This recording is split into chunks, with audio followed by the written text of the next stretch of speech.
আমাদের সরকার এমন সময় আমরা দায়িত্ব নিয়েছি যখন আমাদের ঘাড়ে প্রায় ৩০-৩২ লক্ষ কোটি টাকার একটা ঋণের বোঝা আছে।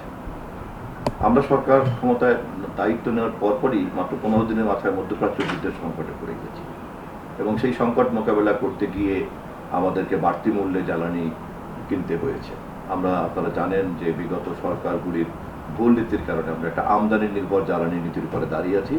ফলে আমাদের গোটা বিদ্যুৎ ব্যবস্থাই হচ্ছে একটা আমদানি নির্ভর জ্বালানি নীতি করে, অথচ আমাদের টাকা নাই, অথচ আমাদের ঋণ শোধ করতে হচ্ছে। এরকম পরিস্থিতিতে 2026-এর বিশ্বকাপ অনুষ্ঠিত হতে যাচ্ছে। এরকম নবনির্বাচিত একটা ঋণগ্রস্ত, উত্তরাধিকার সূত্রে ঋণগ্রস্ত একটা সরকারকে আমাদের কিচ্ছুতা সাধনের মধ্যে ঢুকতে হয়েছে, জাতির প্রয়োজনে, দেশের প্রয়োজনে। মাননীয় প্রধানমন্ত্রী এ বিষয়ে ব্যক্তিগতভাবে অত্যন্ত সজাগ। এমনকি আমরা আমাদের অফিস, বাসা সব ক্ষেত্রেই আমরা এই চর্চাটা, কিচ্ছুতা সাধনের চর্চা করছি। এর মধ্যেই কিচ্ছুতা সাধনের এই নীতিমালার মধ্যে থেকে আমরা কিভাবে বিশ্বকাপটা মানুষকে দেখাতে পারি, আমাদের দেখানোর ইচ্ছা আছে। ক্রীড়ামোদী মানুষ, এটা করতে হবে।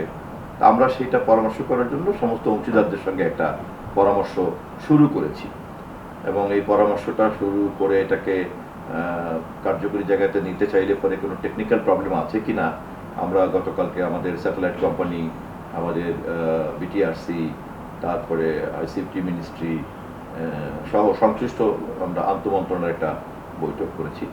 আমরা নীতিগতভাবে এটা করার চেষ্টা করব খেলাটা দেখানোর জন্য, বাট কিচ্ছুতা সাধনের নীতিমালার মধ্যে থেকে করব। শেষ পর্যন্ত আমাদের এই ইচ্ছাটা কিভাবে বাস্তবায়িত হবে এই মুহূর্তে বলার সময় হয় নাই, বাট আমরা চাই বিশ্বকাপ দেখাতে। একটা বিষয় হচ্ছে যে এই আগের যে ওয়ার্ল্ড কাপ গেল সেখানে আসলে আগের সময় তো বাংলাদেশ তো ফিফা থেকে সরাসরি ক্লিন ফিটটা পেত, তো সেইখানে আগের সরকারের একটা কৌশলগত দুর্নীতির মাধ্যমে ট্রমা কনস্ট্রাকশন লিমিটের মাধ্যমে এই অতিরিক্ত একটা টাকা হয়েছিল। সেই বিষয়টাকে আপনারা খতিয়ে দেখছেন?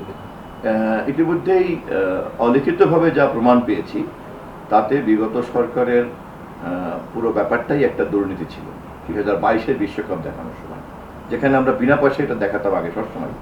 2022-এ সংশ্লিষ্ট মন্ত্রণালয় এবং তার সঙ্গে একটা চক্র প্রায় 100 কোটি টাকার একটা দুর্নীতি করেছে এবং এ কারণে আমাদেরকে আরও সজাগ হতে হচ্ছে যে যাতে কোনো ক্রমেই এই বিশ্বকাপ দেখানোর নামে কোনো ধরনের কোনো দুর্নীতি সঙ্গে কেউ, আমাদের সরকারের কেউ যেন না জড়াতে পারে এবং কোনো মহলও যেন এটা নিয়ে দুর্নীতি করতে না পারে। যা জনগণের ন্যায্য পাওনা সেটাই করবে। আমাদের বাইরেও যদি কেউ করতে পারে আমরা সহযোগিতা করতে রাজি আছি। আমাদের মূল কথা হলো সরকারের কিচ্ছুতা সাধনের নীতিমালার মধ্যে থেকে আমরা বিশ্বকাপ দেখাতে চাই। ধন্যবাদ।